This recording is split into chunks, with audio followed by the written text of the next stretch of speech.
Okay, sa mga naka-keyless entry na motor, especially ng Yamaha, kasi ito, Sniper 155, kung yung problem natin ay ito, yung nagbi-blink yung ating key indicator, kahit na nandito naman yung key fob natin. So I think within 20 seconds to na nagbi-blink is meron ng diferensya sa battery.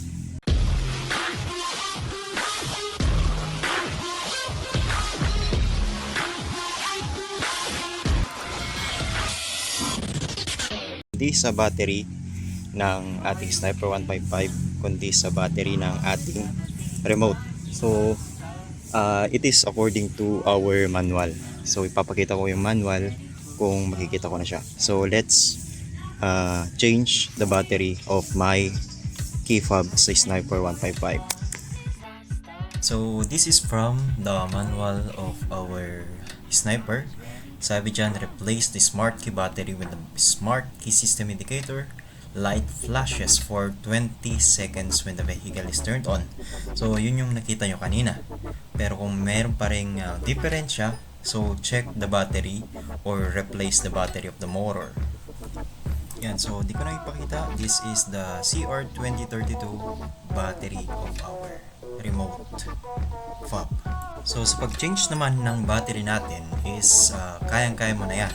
So this is the clip art on step-by-step process of changing the battery. Pero ipapakita ko pa rin sa inyo how I did mine. Kung gusto nito, medyo mabigat siya. Yan, metal to. I will link or I will put the link on the description. So linagyan ko siya ng rubber para hindi kalawang yung nasa loob niya. Yung rubber, yung pwede din naman yung stick glue o yung pandikit sa cellphone pag nag-replace ng LCD. Pero sa akin ginamit ko ay stick glue. Yan, so secure naman to. Apat yung kanyang tornilyo.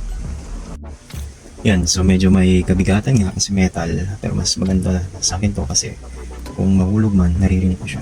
Yan, so yung loob nito, ganyan.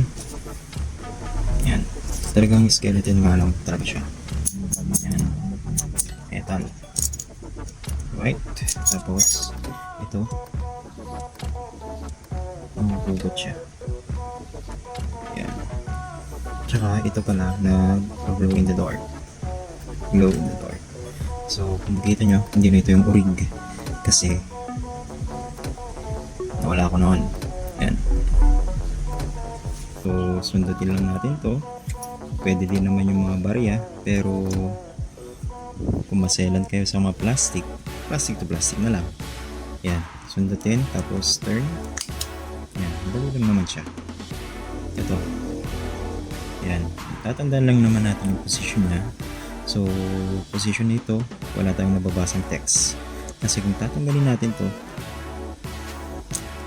yan, yung mga text na naka-engrave, engrave ba? Oo. Yan, yan siya. CR2032. Meron din naman dito. Ewan ko kung sa mga orig key meron to kasi replacement na kasi to. CR2032. Yun. So, ganyan lang. Lagyan lang natin siya.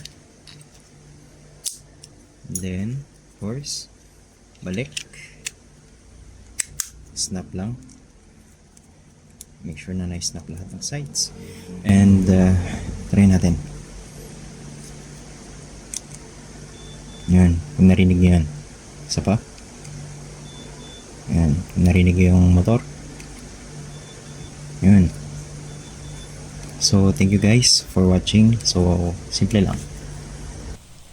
Yan. So, that's how we replace the battery. And right now, final check natin kung talaga bang yung battery nito yung solusyon. So, turn on. Yan. Ayun. Nag-stop na yung pag-blink ng light indicator. So, thank you guys for watching.